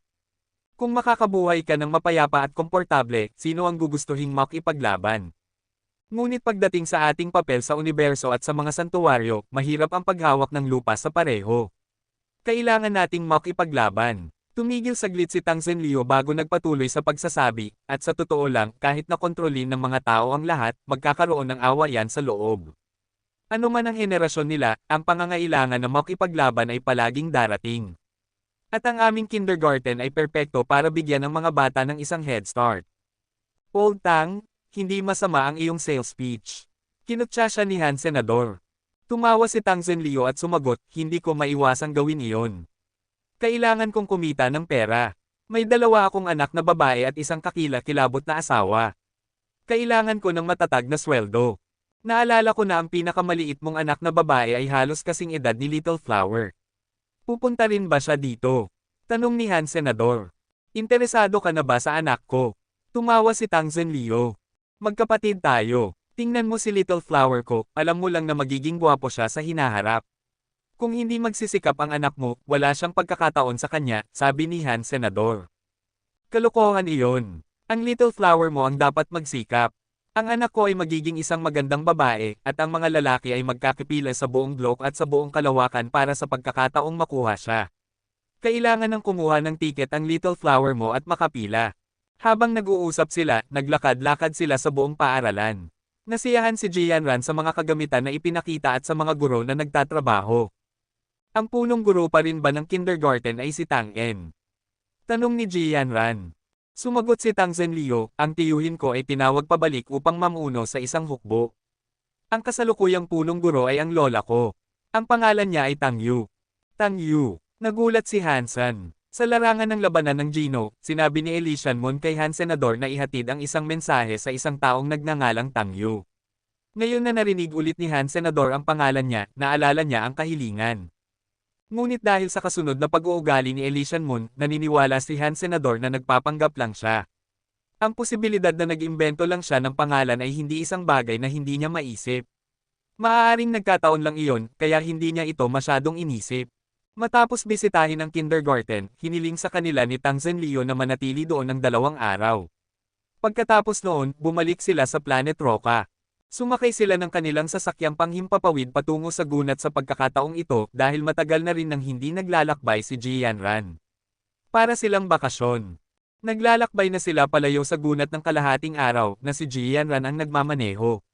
Bigla, may isang malaking bagay na lumitaw at agad na tumalon mula sa slip space. Tinakpan ng higanting anino ang kanilang buong barko. Kabanata 1498. Isang malaking barko ng digmaan ang tumalon mula sa slip space, lumitaw ng diretso sa itaas ng barko ng himpapawid ni Hansen. Isang barko ng digmaan ng Shire. Nagbago ang mga mukha ni Hansen at Jianran nang makita nila ito. Kakaiba ang hitsura ng barko, at hindi ito katulad ng anumang barko ng tao na nakita nila dati. Hindi rin naman ito mukhang barko ng Shire. Ang lugar na ito ay pag-aari ng alyansa. Walang paraan na lilito ang barko ng Shire dito. Si Jianran ang nagmamaneho ng barko, at inilipat niya ito palayo sa isang posibleng trajectory ng pag-atake. Ang posibleng barko ng digmaan na ito ng Shire ay napakalaki. Ang paghahambing nito sa barko ni Hansen ay parang paghahambing ng isang elepante sa isang langgam. Bago pa makaalis si Jianran, binuksan ng barko ng digmaan ang isang bagay na mukhang isang tunnel, at pagkatapos ay hinayla sila papasok. Matapos makuha ang barko ni Hansen, muling pumasok sa slip space ang barko ng digmaan at nawala. Sa barko ni Hansen, sa screen, may isang signal na nagsasabi sa kanya na sila ay nakasakay. Pagkatapos, lumitaw ang imahe ng isang maharlikang Shire. Demi-Diyos na si Hansen, kung ako sayo, ibaba mo ang iyong pamilya upang makipag-usap. Nakangiti ang maharlikang Shire. Sa tingin mo ba makukulong mo ako dito sa iyong barko ng digmaan? Sabi ni Hansen, nakatingin sa maharlikang Shire. Siyempre hindi. Ang isang barko ng digmaan na antas ng bituin ay hindi makukulong ang isang kalahating Diyos. Ngunit tumingin ka sa labas, may 5 elite na kalahating Diyos na nakatayo sa labas ng barko, at maaari ka nilang sirain kaagad. Kahit na hindi ka natatakot sa ganitong mga posibilidad, dapat mong isaalang-alang ang kapakanan ng iyong pamilya. Parang lahat ay nasa kontrol ng maharlikang Shire, parang lahat ay maayos na. Tumingin si Hansen sa labas ng barko at nakita niya ang 5 tao doon, kasama ang ilang maharlikang Shire. Talagang mukhang malalakas sila, tulad ng mga kalahating Diyos. Ang nagulat kay Hansen at Jianran ng husto ay ang pagkakatayo ng mga tao at Shire doon ng magkasama. Mas kakaiba, walang senyales na ito ay isang tunay na hukbo ng Shire. Hindi ito mukhang isang formal na koponan. Sapat na ang kapangyarihan ni Hansen upang masira ang isang barko ng digmaan na antas ng bituin, ngunit dahil sa napakaraming kalahating Diyos doon, hindi niya mailigtas ang kanyang sariling barko ng himpapawid. Makakaligtas si Hansen sa kalawakan ng ilang panahon, ngunit hindi kaya ni Jianran at Little Flower. Sino kayo? Tanong ni Hansen na nakakunot ang noo. Ngumiti ang Shire bago sumagot. Hansen, huwag kang mag-alala. Hindi kami nagtatrabaho para sa Shire. Sa katunayan, hindi kami nagtatrabaho para sa sinuman. Kami ay isang organisasyon na nagpapahayag ng kalayaan, at hiniling namin ang iyong presensya dito upang makipagkasundo. Anong kasunduan? Hindi kinakabahan si Hansen sa anumang paraan. Sa katunayan, interesado siya. Kahit na masira ang kanilang barko, mayroon pa ring Black Beetle si Hansen na magagamit. Hindi siya nasa ganitong panganib. Bakit hindi tayo umupo at mag-usap para maipaliwanag ko sa iyo ang mga bagay-bagay? Ngumiti muli ang maharlikang Shire. Nagkatinginan si Hansen at Jianran at pagkatapos ay tumango. Sumagot si Hansen ng, sige. Binuksan ni Hansen ang barko. Lumabas sila ni Jianran, nakarga si Little Flower at Bauer. Lumapit ang 5 tao na kalahating Diyos at Shire. Marami akong nalaman tungkol sayo. Ang pangalan ko ay Naga, at ako ang pangalawang pinuno ng bagong komunidad. Ang 4 sa tabi ko ay mahalagang miyembro rin. Ito ang maharlikang Shire na nasa screen kanina na nasa harapan niya ngayon. Ngumiti siya nang kausapin niya si Hansen. Kumunat ang noo ni Hansen at Jianran. Hindi pa nila narinig ang bagong komunidad dati, ngunit tila may 5 kalahating Diyos na miyembro na ito. Mukhang may halo rin ito ng mga tao at Shire. Dapat na narinig na nila ang isang malakas na organisasyon tulad nito dati. Bakit mo ako at ang aking pamilya kinidnap? Diretsong tanong ni Hansen. Sinabi sa kanya ni Naga, hindi ito ang karaniwan naming ginagawa sa mga bisita, ngunit hihilingin kung pumunta ka sa silid ng pag-uusap. Hindi tinanggihan ni Hansen at Jianran ang kanilang alok. Narito na sila ngayon, at kung saan eksaktong tatalakayin nila ang mga bagay-bagay ay hindi gaanong mahalaga. Sinundan nila si Naga sa silid ng pag-uusap kung saan si Naga lang ang natira kasama nila. Ang 4 na iba pang kalahating Diyos ay hindi sumali, ngunit may isang babae na nagdala ng ilang inumin at sandaling nasa silid bago umalis. Dapat sana ay nakita ka namin sa iyong tahanan, ngunit dahil sa limitadong kapangyarihan na taglay namin, kailangan naming gawin ito. Parang humihingi ng paumanhin si Naga. Nagulat ako na nagpakahirap ka. Dapat mahirap iyon para sayo. Alam ni Hansen na kahit na hindi sila Shire, ang paglitaw dito at ang paggawa ng kanilang ginawa ay hindi madaling gawain. Ang kanilang maliit na pagkidnap ay hindi lamang nangangailangan ng isang barko ng digmaan at ilang kalahating Diyos. Dapat mayroon silang impluwensya sa alyansa upang payagan silang mag-sleep space patungo sa lugar kung saan sila lumitaw. Ang pagsisikap ay sulit dahil nakilala na kita. Nagsalita si Naga ng may katapatan. Ano ang gusto mo sa akin dito? Tanong ni Hansen. Seryosong tumingin sa kanya si Naga. Gusto kitang anyayahan sa bagong komunidad at gawin kang isa sa amin. Wala akong alam tungkol sa bagong komunidad na ito, bakit ako sasali? Sabi ni Hansen. Inaasahan na sasabihin niya ito ni Naga. Ang bagong komunidad ay isang organisasyon kung saan hindi mahalaga ang lahi. Ang lahat ng miyembro ay binubuo ng iba't ibang lahi. May mga tao, Shire, at iba pa rin. Ang layunin natin ay panatilihing ligtas ang universo at tiyakin na ang bawat lahi ay makatarungang tinatrato. Pakiramdam ni Hansen na ang bagong komunidad ay higit pa sa isang relihiyon o isang organisasyon sa negosyo. Gayunpaman, marami silang kalahating Diyos at iba't ibang lahi, kaya hindi ito isang normal na relihiyon kung sakaling isa ito. Hansen, hindi ba gusto mong makita ang kapayapaan na umusbong sa pagitan ng mga lahi? Tumingin si Naga kay Hansen. Malamig na sumagot si Hansen, gusto ko ng kapayapaan sa universo, ngunit isang ordinaryong tao lang ako. Wala akong ganitong malalawak na pangarap. Ang pagpapanatili ng kaligtasan ng mundo ay parang dapat na trabaho mo. Hansen, kailangan mo lang suportahan ang ideolohiya. Gaano man karami ang dagdag na gagawin mo para dito ay hindi mahalaga. Kahit na konti lang ang gagawin mo, ayos lang. Kami ay isang organisasyon na naniniwala sa kalayaan. Kung matutulungan mo kami sa maliliit na bagay kapag kailangan namin ito, magiging napakalaki ng tulong nito, sabi ni Naga. Anong maliit na tulong? Tanong ni Hansen. Mahirap para sa amin na sabihin, ngunit ang bawat aksyon na gagawin ay para sa ikabubuti ng iba. Malalaman mo ito. Kumunat ang noo ni Hansen. Parang ayaw magbigay ng detalye ni Naga, at anumang impormasyon na gusto niyang makuha ay napakahirap makuha. Pasensya na. Hindi ako gaanong maalalahanin sa iba, mali ang tao na nilapitan ninyo. Maaari kayong pumunta sa asosasyon na nagpoprotekta sa iba't ibang lahi. Malamang na magkakaroon ng parehong mga halaga ang mga miyembro doon tulad ng sa inyo, sabi ni Hansen. Tumigil sa pagngiti si Naga, at may seryosong tingin, sinabi niya, Hansen, sana ay muling isaalang-alang mo ang iyong paninindigan. Ang iyong kapangyarihan ay kaya nang magbanta sa karamihan ng mga nilalang na umiiral sa universo. Kung hindi ko matiyak na ang iyong mga gawain ay para sa ikabubuti ng iba, kailangan kong gumamit ng puwersa upang matiyak na hindi ka magdudulot ng pinsala sa halip. Kabanata 1499. Puno ng puot si Hansen, at naghagis siya ng isang suntok patungo kay Naga. Ang makapangyarihang kamao niya ay hindi mukhang espesyal, ngunit ang lakas na naipon sa isang suntok na iyon ay sapat na upang maputol ang isang barko de gere ng alloy. Mukhang hindi maiiwasan ang labanan, kaya naisip ni Hansen na siya ang dapat unang umatake. Malupit na tumawa si Naga at naghagis ng isang suntok pabalik kay Hansen, ayaw niyang umatras. Pang! Nagbanggaan ng parehong kamao, at kahit nawala sa kanila ang ginamit ang buong lakas, ang shockwave ay sapat na upang sumabog ang pader ng alloy sa silid. Hindi kumilos si Hansen. Si Jianran ay nakatayo sa likod ni Hansen na walang epekto, hawak si Little Flower. Ang katawan ni Naga ay natamba ng medyo malayo na naging dahilan upang siya ay mahulog sa pader ng alloy at bumagsak ito sa kanya. Totoo ang pangalan ni Hansen bilang kalahating Diyos. Ang kanyang fitness ay parang isang gemstone na kalahating Diyos. Tumayo si Naga mula sa mga metal na debris na may dugo na nakadikit sa kanyang mukha. Agad na lumapit ang apat na kalahating Diyos na tao at Shire at pinalibutan si Hansen. Pinunasan ni Naga ang kanyang mga labi at sinabi, dahil masyado kang malakas, kung mawawalan ka ng kontrol, magdudulot lamang ito ng pinsala sa universo. Responsibilidad namin na iwasan ito sa pamamagitan ng pag-aalis sa iyo.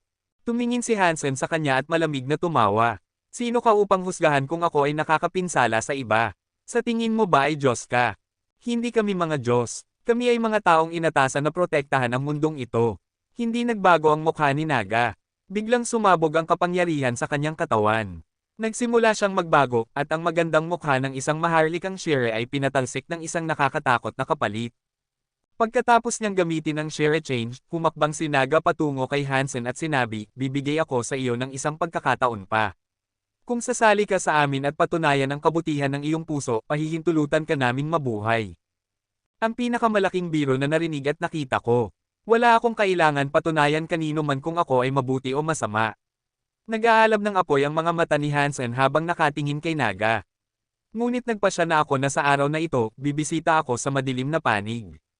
Sayang. Mukhang kailangan kong ipagpatuloy ang pag-aalis sa iyo, sabi ni Naga, at pagkatapos ay naghagis ng isang suntok patungo kay Hansen.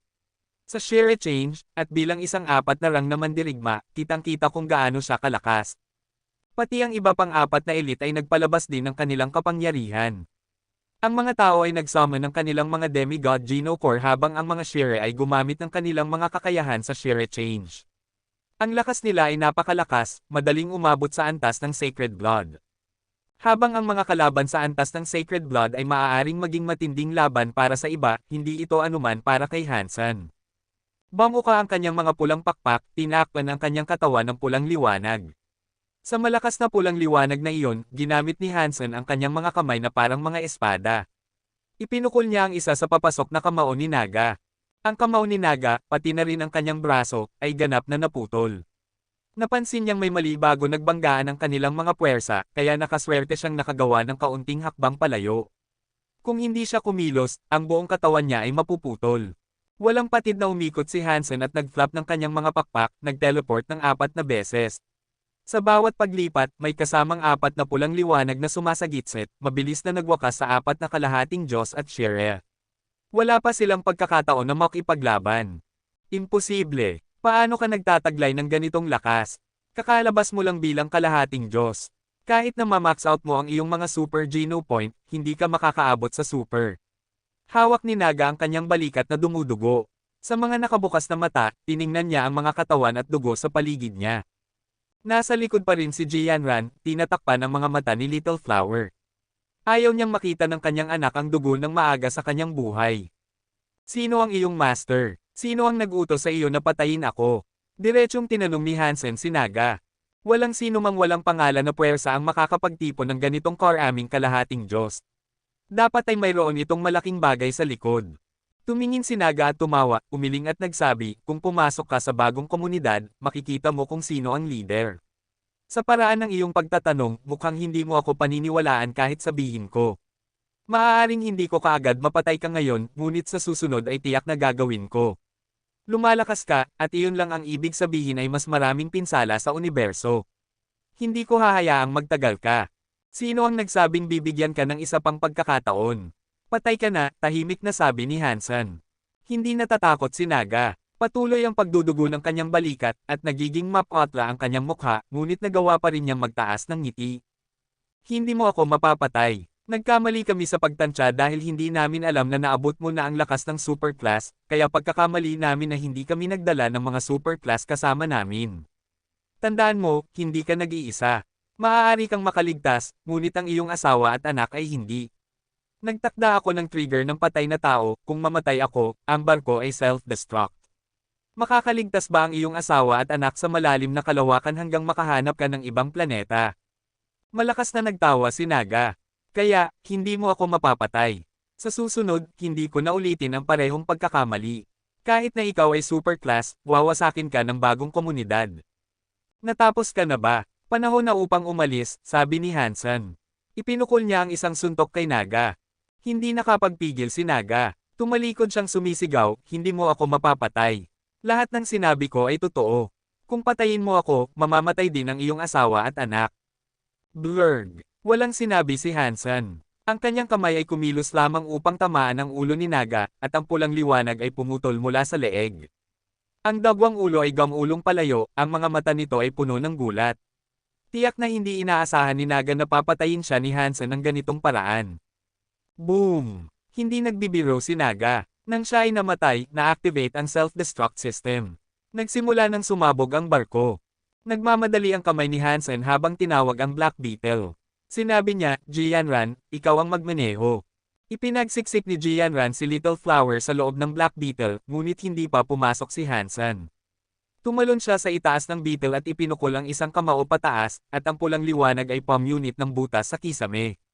Umakyat ito ng 1,000 metro na bumubuo ng daan palabas ng barko. Pinalabas ni Jianran ang beetle, kasabay ng pagsabog ng barko de guerre na mas maliwanag pa sa araw. Nag-alala si Hansen na baka masira ang beetle, kaya tinawag niya ang kanyang sandata ng kalasag upang harangan ang shockwave. Napakalakas ng gintong kalasag, at ang pagsabog ng barko de guerre ay hindi ito nasaktan. Sa kasamaang palad, naligaw sila. Habang nasa barko de guerre, lumipad sila patungo sa mga hangganan. Walang signal, at wala si Hansen sa kaalaman kung nasaan sila. Kabanata 1500. Sa kabutihang palad, ang beetle ay may sariling galactic map. Mas mahusay ito kaysa sa mga nasa alyansa, at gamit ito, natukoy ni Jianran ang kanilang lokasyon. Nasa Beren sila, isang lugar na tinawag ng alyansa na plato. Hindi naman masyadong mahaba ang paglalakbay upang bumalik sa bubble ng kalawakan na sinasakop ng mga tao, at dahil sa bilis ng beetle, tinansya nila na tatagal lamang ng kalahating araw ang paglalakbay. Nakarelax si Hansen. Tumingin siya kay Jianran habang nagmamaneho ang beetle at tinanong siya, ano ang bagong komunidad? Narinig mo na ba sila dati? Umiling si Jianran. Hindi. Pero kung nagawa nilang mag-summon ng 5 kalahating Diyos na tao, hindi sila basta-basta isang walang mukha, walang pangalang organisasyon. Dapat ay may alam ang tatay tungkol sa kanila. Dapat nating tanungin siya. Madali lamang lumipad ang Black Beetle sa Berens. Ito ay isang lugar na hindi sinasakop ng mga tao, at wala silang nakita habang naglalakbay. Ipinatong ni Hansen ang beetle sa autopilot, at nagbigay ito sa kanila ni Jianran, Bauer, at Little Flower ng pagkakataong maglaro ng magkasama. Hindi nakakabagot ang kanilang biyahe. Halos 1 oras nang lumilipad ang beetle, at habang naglalaro si Hansen kay Little Flower, bigla siyang nakarinig ng isang mensahe mula sa AI. Natuklasan ang pangunahing control room. Dapat ba kaming maglanding? Anong pangunahing control room? Tumingin si Hansen sa display ng Black Beetle nang nagulat. Sa kaliwa ng beetle ay isang malaking planeta, isa na mukhang gawa sa diamante. Mabilis na gumagalaw ang planeta, mas mabilis kaysa sa pinakamabilis na barko ng alyansa. Iyon ba ay isang planeta ng crystallizer? Nagulat si Hansen. Tumingin siya sa mapa, ngunit walang indikasyon sa mga chart na mayroong planeta ng diamante sa lugar kung nasaan sila ngayon. Ibig sabihin, ang planeta ay hindi dapat naroon, ngunit sa ilang kadahilanan, naroon ito. Mukhang ganoon nga. Si Jianran ang kapitan ng isang research team ng crystallizer, kaya alam niya ang tungkol sa mga ganitong bagay. Dapat ba kaming maglanding? Ulit ng AI ng Black Beetle ang mensahe. Mapanganib ba? Tanong ni Hansen. Walang mga nabubuhay na nilalang sa pangunahing control room. Minimal ang panganib, sagot ng Beetle. Nag-usap sina Jianran at Hansen tungkol dito, dahil ang pagtuklas ng mga bagong labi ng crystallizer ay isang bihirang pagkakataon. Gayunpaman, dahil walang dapat na panganib, nagpasya silang pumunta sakaling makatuklas sila ng bagong teknolohiya. At dahil ang planeta ng Diamante ay gumagalaw ng napakabilis, maaaring ito ang kanilang tanging pagkakataon upang galugarin ang lugar na ito. Inutusan ni Hansen ang Beetle na maglanding. Hindi agad ito ginawa at mukhang nagpaputok muna ito ng signal sa planeta. Pagkatapos lamang may padala ang signal, nagsimula silang lumapit. Naitatag na ang koneksyon sa pangunahing control room. Magsisimula na kami sa mga proseso ng pag-dock ngayon. Lumapag ang Beetle patungo sa planeta. Bumukas ang planeta habang papalapit sila, parang isang malaking docking station mismo, at ang Beetle ay diretsyong pumasok. Talaga bang hindi ito mapanganib? Tanong ni Hansen. Sumagot ang Beetle, automatikong tumatakbo ang pangunahing control room. Walang mga nabubuhay na nilalang doon, hanggat walang nilabag na panuntunan, minimal ang panganib at mananatiling minimal para sa iyo. At ano ang mga panuntunan ng pangunahing control room? Tanong ni Hansen. Ipinakita ng mga monitor ng Beetle ang iba't ibang impormasyon na isinalin sa wika ng alyansa. Nakita ni Hansen ang lahat. Maingat nilang binasa ang mga panuntunan sa kaligtasan bago nila inutusan ang Beetle na magpatuloy. Ang buong planeta ay isang uri ng malaking kristal na tool. Mas advanced ito kaysa sa anumang bagay na mayroon ng alyansa. Ang mga barko ng digmaan na antas ng bituin ay parang mga laruan kumpara dito. Nagulat sina Hansen at Jianran, nakaupo sa Beetle habang dinadala sila upang makita ang buong pangunahing control room. Doon, nakita nila ang mga operasyon ng mga tool ng pangunahing control room. Tinukoy ng mga panuntunan na hindi sila pinapayagang hawakan ang mga ito. Kung gagawin nila, makakatanggap sila ng parusa. Kahit na si Hansen ay isang kalahating Diyos, nanatili pa rin siyang maingat sa lahat ng mga bagay na crystallizer. Ang mga crystallizer ay dating pinakamaunlad na sibilisasyon, at nag-iwan sila ng maraming teknolohiya na hindi pa naiintindihan ng mga tao o Shire. Narating na natin ang lounge. Gusto mo bang pumasok? Tanong ng Beetle nang makarating sila sa isang pintuan ng crystallizer. Pumasok na tayo. Pagod na si Hansen sa pagtingin sa mga tool na iyon na gumagana. Hindi siya siyentista o inhinyero, at ang pagmamasid lamang sa mga ito ay nakakabagot sa kanya. Napakuryoso ni Hansen na tingnan ang isang lounge ng crystallizer dahil ito ang lugar kung saan sila nagpapahinga at nagre-relax. Nais niyang malaman kung paano sila naglilibang. Binuksan ng Beetle ang pintuan at lumapag sa lupa. Natuklasan ni Hansen ang kanyang sarili sa isang plaza na may malaking bilang ng mga estatwa, fountain, at mga bangko. Gayunpaman, mukhang gawa ito sa kristal. Ang pinakakakaiba sa nakikita nila ay ang mga estatwa na mukhang naglalarawan ng mga figure na halos kahawig ng mga tao. Kakaiba, nang umiral ang mga crystallizer, wala pang mga tao noon, hindi ba? Kaya bakit may mga estatwa ng mga tao? Tumayo si Jianran sa harap ng estatwa na may malaking pagkamausisa. Marahil dahil may mga nilalang na mukhang tao noon, tulad ng Shire, mungkahi ni Hansen. Tumalon sila mula sa Beetle, at diretsyong tumalon si Bauer sa isang bangko. Ang bangko na mukhang gawa sa kristal ay talagang malambot, at tumalon-talon si Bauer dito na parang trampoline. Dahil ito ay isang lounge, walang mga panuntunan na dapat nilang sundin doon. Hindi nag-alala si Hansen tungkol sa pag-trigger ni Bauer ng isang bagay, kaya iniwan niya itong maglaro habang naglalakad-lakad siya kasama si Jianran. Maraming bagay ang hindi maintindihan o alam ni Hansen, at anumang hindi niya alam, maaari niyang itanong sa Beetle. Sinusuri ng Beetle ang item bilang tugon sa kanyang katanungan at bibigyan siya ng mga sagot na hinahanap niya. Lalo siyang naguluhan. Ang mga kasangkapan at dekorasyon ay mukhang napakatao. Nagtaka siya kung bakit ganito ang hitsura ng lounge. Marahil ang mga crystallizer ay mukhang mga tao. Hula ni Hansen. Sa ganitong layout, maaari kang tama. Kung totoo ito, magiging isang nakakagulat na paghahayag. Matagal nang pinag-aaralan ng alyansa ang mga crystallizer, ngunit hindi pa natin nalalaman kung ano ang hitsura nila. Karaniwang paniniwala na ang mga crystallizer ay may mga katawan na gawa sa kristal. Kung talagang mukhang mga tao lang sila, magiging kamangha-mangha iyon. Nagsisimula ng maging excited si Jianran. Patuloy silang nagtinginan sa paligid habang nag-uusap, ngunit bigla, may isang bagay na nakakuha ng atensyon ni Hansen. Sa isang upuan, may isang libro na mukhang gawa sa papel. At nakakagulat, nabasa ni Hansen ang teksto dito. Ito ay nasa isang nakasulat na wika ng sinaunang mga tao.